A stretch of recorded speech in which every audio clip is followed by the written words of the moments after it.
Hoje vamos falar sobre São Francisco de Paula, um grande santo. Paula ou Paola nasceu em 27 de março de 1416. Faleceu em Tours, 2 de abril de 1507. Foi um eremita, fundador da Ordem dos Mínimos e um grande santo da Igreja Católica. É também conhecido como o eremita da caridade, por sua opção de desprezo absoluto pelos valores transitórios da vida e dedicação integral ao socorro do próximo. Consta que num só dia o venerado de Paula atendeu em seu mosteiro a mais de 300 pessoas necessitadas do espírito e do corpo, realizando curas prodigiosas. Francisco de Paula fundou a Ordem dos Mínimos. Uma fraternidade exige do interessado em nela ingressar uma única condição, que se considere um mínimo, pois Jesus dissera que se alguém quer ser o primeiro, seja o último e o servo de todos. O nome, aliás, foi sugerido pelo Papa Alexandre VI, em 1435.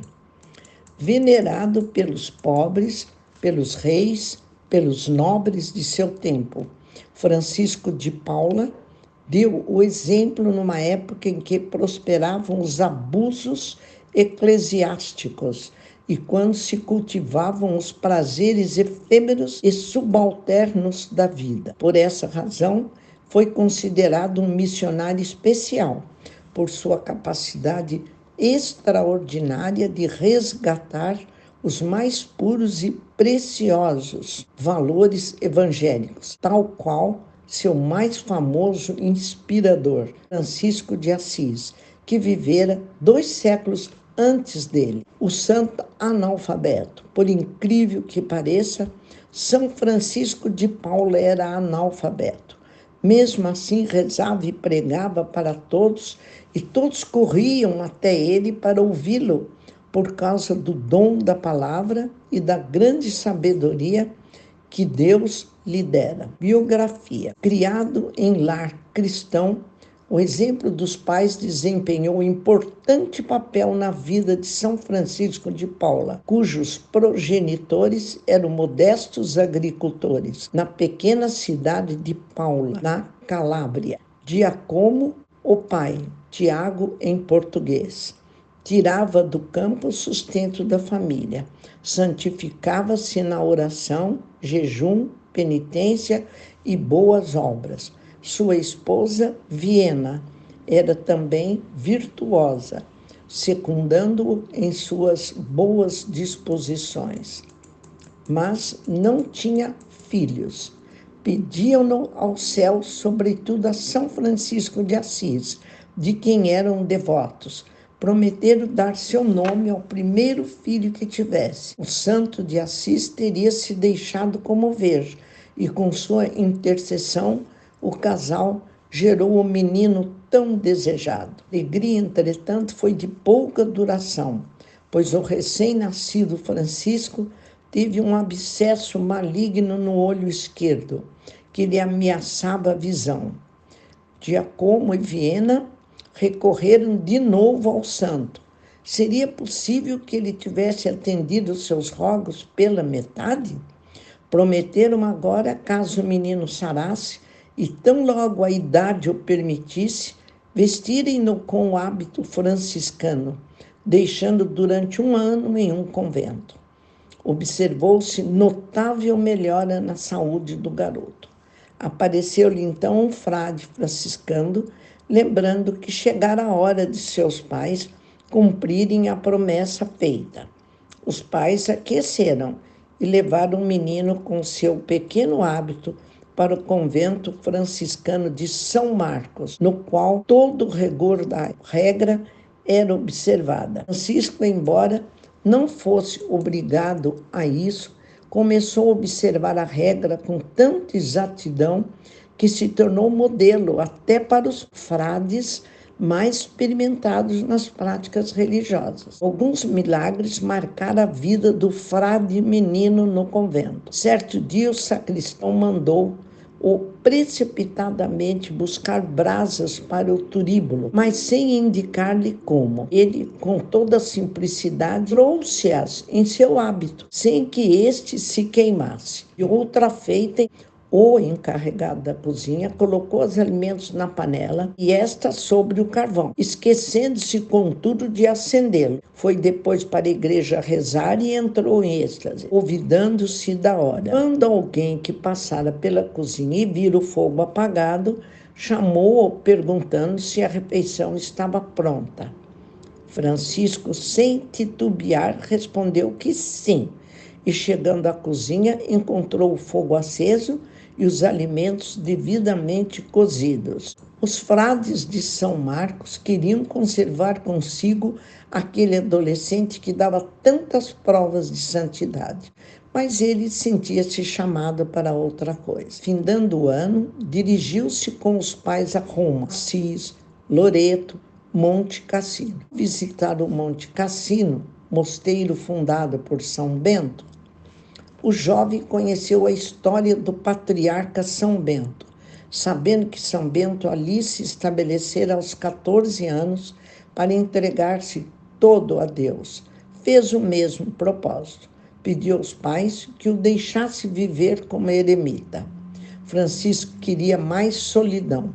Por isso, um dia desapareceu, subiu uma montanha rochosa, onde encontrou uma pequena gruta que transformou durante 6 anos em sua morada, vivendo exclusivamente para Deus. Na contemplação, penitência, alimentava-se de raízes, de ervas silvestres, segundo a tradição de sua ordem, recebeu ali o hábito monástico das mãos de um anjo. Primeiros discípulos, fundações. Surgindo jovens discípulos, esse eremita de 19 anos obteve do bispo local licença para construir um mosteiro no alto de um monte próximo a Paula. Essa foi a origem da Ordem dos Mínimos, fundada pelo santo em 1435.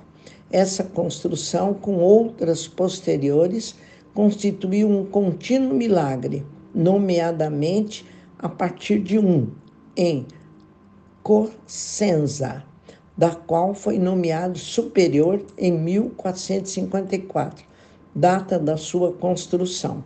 Participavam os habitantes da cidade, ricos e pobres, nobres e plebeus, e foram testemunha de inúmeros milagres. Enormes pedras saíam do lugar à sua simples voz. Pesadas árvores e pedras tornavam-se leves para serem removidas ou transportadas. Alimentos que mal davam para um trabalhador alimentavam muitos. Com isso, mesmo pessoas doentes iam participar da construção e se viam curadas. Não há espécie de doenças que ele não tenha curado, de sentidos, membros do corpo humano sobre os quais não tem exercido a graça e o poder que Deus lhe havia dado. Restituiu a vista a cegos, a audição a surdos, a palavra aos mudos, o uso dos pés, mãos estropiados, a vida agonizantes e mortos, e o que mais considerável, a razão a insetos e frenéticos. Não houve jamais mal, por maior e mais incurável, que parecesse que pudesse resistir à sua voz ou ao seu toque. Ocorria-se a ele de todas as partes, não só a um, mas em grandes grupos, e às centenas, como se ele fosse o anjo Rafael e um médico descido do céu. E, segundo o testemunho daqueles que o acompanhavam ordinariamente, ninguém jamais retornou descontente, mas cada um bendizia a Deus de ter recebido o cumprimento do que desejava. Dentre os muitos mortos que ele ressuscitou, destaca-se seu sobrinho Nicolas. Desejava ele ardentemente fazer-se monge na ordem que seu tio acabava de fundar. Mas sua mãe, por apego humano a isso, se opôs tenazmente. O rapaz adoeceu e morreu. O corpo foi levado à igreja do convento e Francisco pediu que o conduzissem à sua cela. Passou a noite em lágrimas e orações, obtendo assim a ressurreição do Nicolas. No dia seguinte de manhã, quando sua irmã foi assistir ao sepultamento do filho, Francisco perguntou se ela ainda se opunha a que ele se fizesse religioso. Ah, disse ela em lágrimas, se eu não me tivesse oposto, talvez ele ainda vivesse.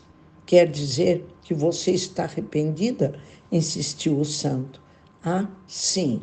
Francisco trouxe-lhe então o filho, são e salvo, que a mãe abaixou em prantos, concedendo a licença que antes recusara. Outro caso famoso foi o da ressurreição de um homem que havia sido enforcado 3 dias antes pela justiça. Restituiu-lhe não só a vida do corpo, como também a da alma.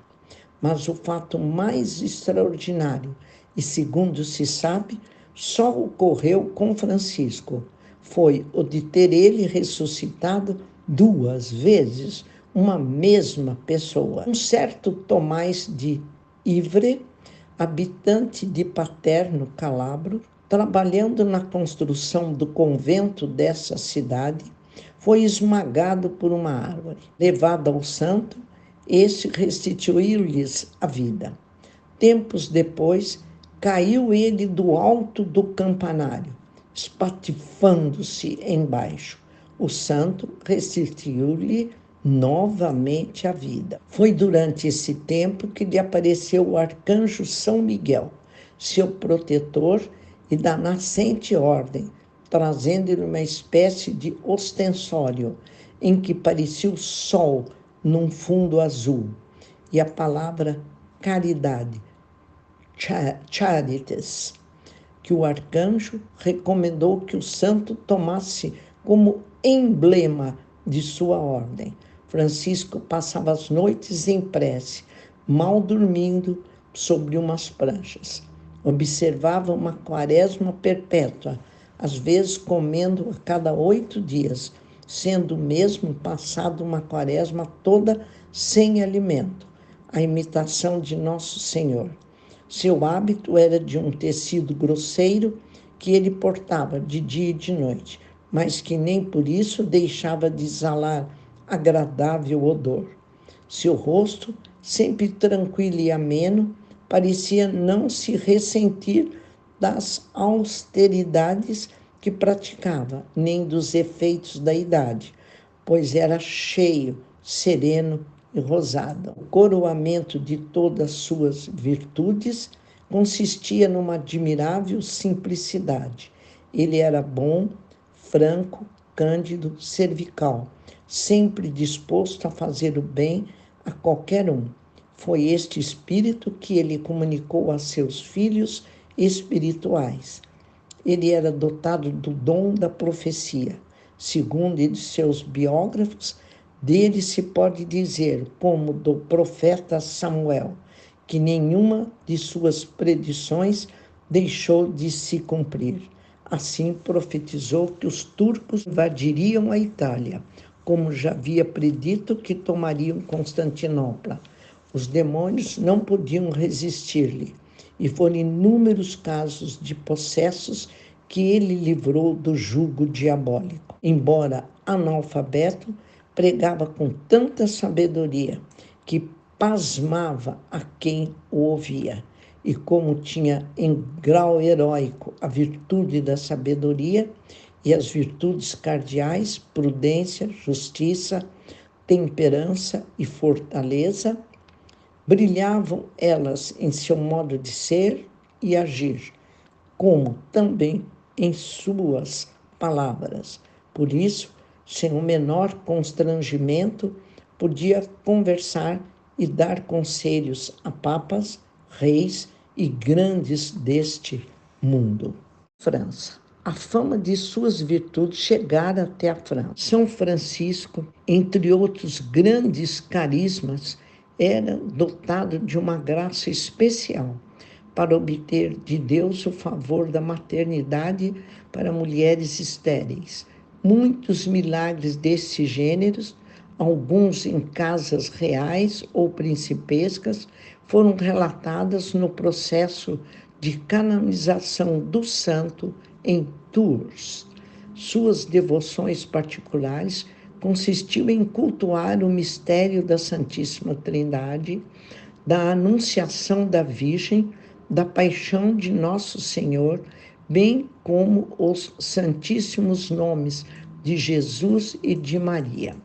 Foi canonizado pelo Papa Leão X em 1518 e é o padroeiro dos marinheiros, vegetarianismo e compaixão em relação aos animais. Francisco seguiu uma dieta vegetariana estrita, sem carne de animais, laticínios, ovos. Um dos votos do Ordem dos Mínimos era mesmo a abstenção de carne, peixe, ovos, manteiga, queijo e leite. Há várias histórias sobre a compaixão de Francisco de Paula pelos animais, em muitas das quais ressuscitou animais que tinham sido mortos para serem comidos. Segunda morte de São Francisco de Paula. São Francisco teve uma vida longa. Ao final de sua vida, percebendo que sua morte era iminente, ele reuniu os monges que estavam no mosteiro de Plessis, na França, e deu a eles as últimas instruções. Depois pediu que rezassem juntos. O santo faleceu na Sexta-feira Santa do ano 1507, aos 91 anos de idade. Seu corpo permaneceu incorrupto até 1562.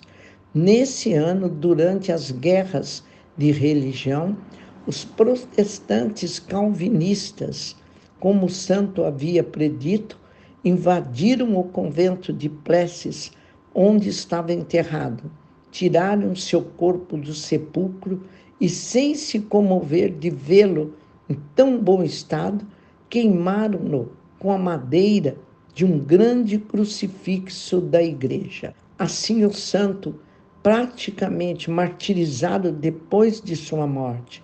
Entretanto, apesar do ódio dos inimigos da fé, sua glória permanece para sempre. Devoção a São Francisco de Paula. São Francisco de Paula foi canonizada pelo Papa Leão X no ano 1519.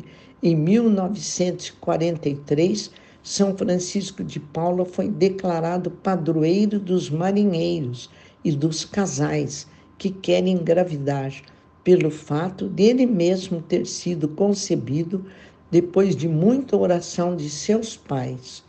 Curiosidade sobre o santo. Quem já atravessou o estreito de Messina terá perguntado por que um dos ferry-boat traz o nome na proa, São Francisco de Paula. Há 5 séculos, um frade muito magro pelos jejuns, longa viagem, pediu em vão a todos os barqueiros o favor de o transportarem para outro lado. Como todos se recusassem, ele estendeu o seu velho manto sobre a água e velejou para o outro lado, até o porto de Messina.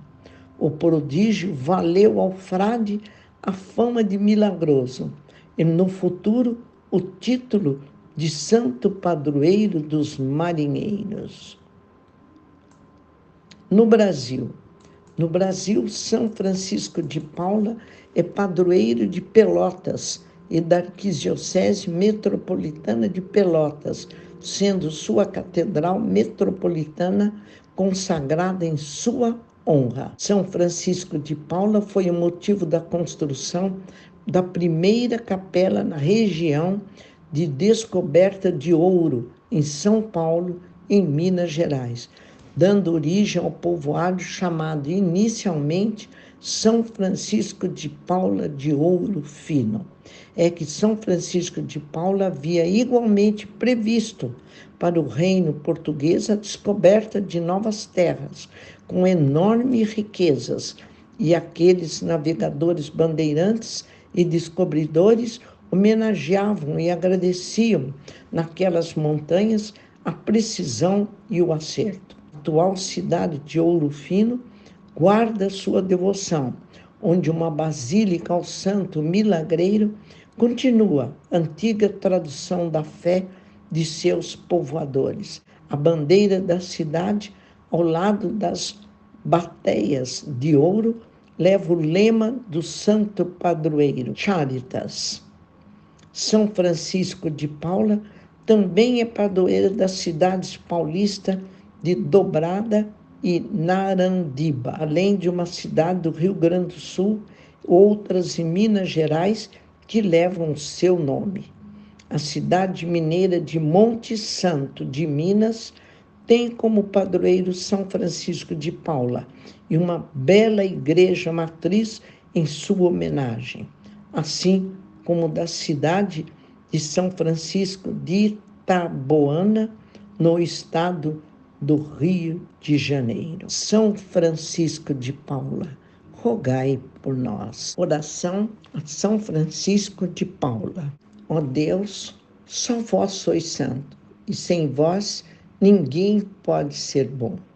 Pela intercessão de São Francisco de Paula, dai a nós dos mistérios do terço a grande graça de sua proteção, pois vivemos nessa sociedade tão confusa e sem Deus.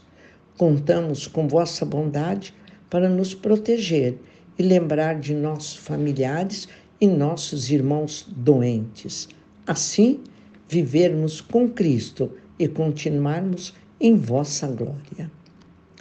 Ó glorioso São Francisco de Paula, que tanto vos aprofundastes na humildade, único alicerce de todas as virtudes, alcançando através dela um grande prestígio junto a Deus, a tal ponto que jamais pedido graças alguma que prontamente não vos fosse concedida. Aqui estamos aos vossos pés para suplicar-vos, tirai do nosso coração todo afeto de soberba, vaidade, em seu lugar floresçam os preciosos frutos da humildade, para que possamos ser verdadeiros devotos e imitadores vosso, e merecermos o grande patrocínio de vossa eficaz intercessão. Esperamos e rogamos, nos alcanceis de Deus a graça de que tanto necessitamos, não sendo contra a vontade do Altíssimo. Ó São Francisco de Paula, que vos dignastes na Igreja pelo grande espírito de penitência e em vida convertestes tantos pecadores com vossa palavra, socorrestes tantos necessitados com vossos prodígios, alcançai-nos também aversão aos vícios e verdadeira contrição de nossos pecados. Vós que fizestes tudo por caridade, pela caridade reconciliastes tantos homens, fazendo-os abandonar o ódio e a inimizade. Concedei-nos a paz a cada um de nós, às nossas famílias, ao mundo inteiro, e fazei que também nós, seguindo o vosso exemplo, nos amemos uns aos outros como os irmãos e amemos a Deus sobre todas as coisas. Ó milagroso São Francisco de Paula, vós que usaste em toda a vossa vida a simplicidade e a misericórdia para com as pessoas, ajudando-as em suas súplicas, concedendo a elas a luz celestial, fortalecendo sua fé. Não deixeis de exaltar os filhos de agora, que estejam em grande conflito, e que buscam a vossa confiança e docíssima pureza. Deus, nosso Pai São Francisco de Paula, viveu a simplicidade e a pobreza evangélica. Também hoje nos chamais a dar testemunho da vossa bondade e da vossa misericórdia no meio dos homens. Libertai os nossos corações da insensatez e da lentidão, para crer no que vosso Filho Jesus revelou, o mistério da sua paixão, morte e ressurreição. Permanecer conosco, Senhor, conduzindo-nos à fraternidade e à reconciliação. É verdade, ó Senhor, ressuscitou e apareceu a Simão, e nós o reconhecemos na fração do pão. Amparai aqueles que a vós recorreram a um milagre, seja para uma doença, como as que enfrentamos hoje, para arrumar um trabalho, um amor e tantos outros dissabores do dia a dia que enfrentamos. Não nos deixeis sofrer pela infelicidade de muitos não terem aprendido a amar Cristo, como outros aprenderam. Dai-nos, São Francisco de Paula, a oportunidade a nós de vivermos em comunhão com o Divino Espírito Santo. São Francisco de Paula, rogai por nós.